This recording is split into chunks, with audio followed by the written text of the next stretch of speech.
Hello, my friend. This is Clyde. Generation C is the best distinction. 2 Corinthians 5 and verse 17 says, "Therefore, if anyone is in Christ, he is a new creation. Old things have passed away. Behold, all things have become new." I must confess I have not heard much talk about New Year's resolution these days.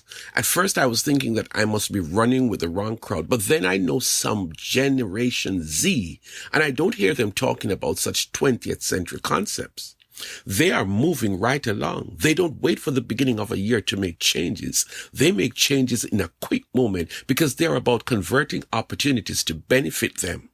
I love these young guys because they are dynamic, they are selfish, they are thinkers, they are laid back, but they are actively carving out highways for their lives.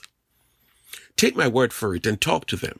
That generation that was born between 1997 and 2012, and you would be absolutely amazed what goes on in the minds of these guys who love to wear hoodies and torn up jeans and brightly colored sneakers. I want us to talk today about being a new creation. Maybe we cannot call ourselves Generation C, where C means change. But do you want to be a member of Gen C after all? Let us construct a meaning to this new moniker that you and I are creating today. You know that change is exciting. It is frightening. It is vibrant. It is scary. It is impactful. It is threatening, but we must change. We must change from the old and into the new.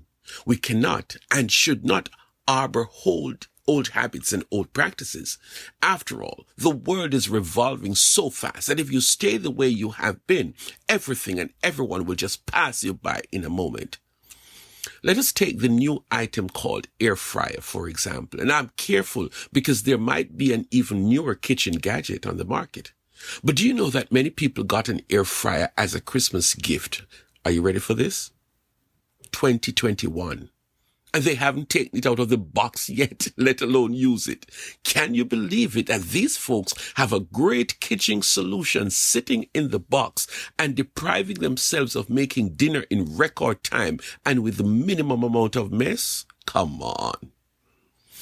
Our text tells us that you need to make a change to be in Christ. No, I am not talking religion. I'm talking about you and a change. To be in Christ is the most dynamic and newest change that you need to embrace. Be in Christ. Let us talk about it. First of all, you have to stop and do an inventory of you, your life, your behavior, your habits, your lifestyle.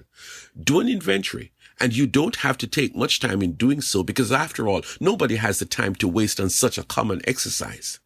But when you think about the way you have been living, then you will understand how important this inventory is. For some people, the inventory would show that they have been living recklessly, and I am talking recklessly. You or someone you know have been pushing the morality bar so far. People have removed the covers from sex these days, no pun intended, and it is less about boundaries and values, or maybe it is about new boundaries and new values. You know that that is old, that is harmful, that is not cool. You're chasing all kinds of versions of sex and number of sexual experiences, and you cannot sustain that lifestyle. Then there's the area of honesty. That has taken on a character of its own. Hackers, bribers, scammers, just to call out a few. Oh, just about now you are saying that, that's not me. But those efforts to use technology to outsmart the system, outsmart your family, outsmart your friends, outsmart your employers. Why? To gain extra money. It's a shade of dishonesty, my friend. The text says that to be in Christ is to make a radical change. It calls for you to make a decision that requires a sobering note of honesty with yourself. I have only mentioned two things that come to mind, but you know yourself that you have engaged in some activities. You have adopted a lifestyle that is self-destructive and all in the name of doing my own thing. But it brings you temporary pleasure and long-term distress. You're always hopping to the next post that promises happiness, and sooner or later you realize how shallow each promise is. The best thing for you to do is to adopt a change in your life. Be in Christ. If you know me well, I'm not telling you to go join a church. I am telling you to look out for you.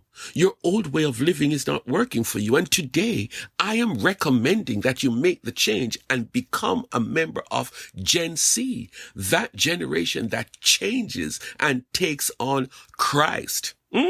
That's the real meaning of the C in Gen C. Christ is the best thing that can happen to you, but like all the other things you embraced, it takes a decision that only you can make. Tired of heartaches and broken relations? Be in Christ. Are you disappointed in the way your life has been going? Be in Christ. Do you want a future filled with love, real love? Be in Christ. I'm telling you that to be in Christ is the best thing that will ever happen to you. Why am I being so pushy? Look at the text. It is simple. It says to be in Christ is to become new, real new, totally new. It tells us that the old way of living is gone, disappear, left behind, and you, my friend, become a new version of what you're supposed to be.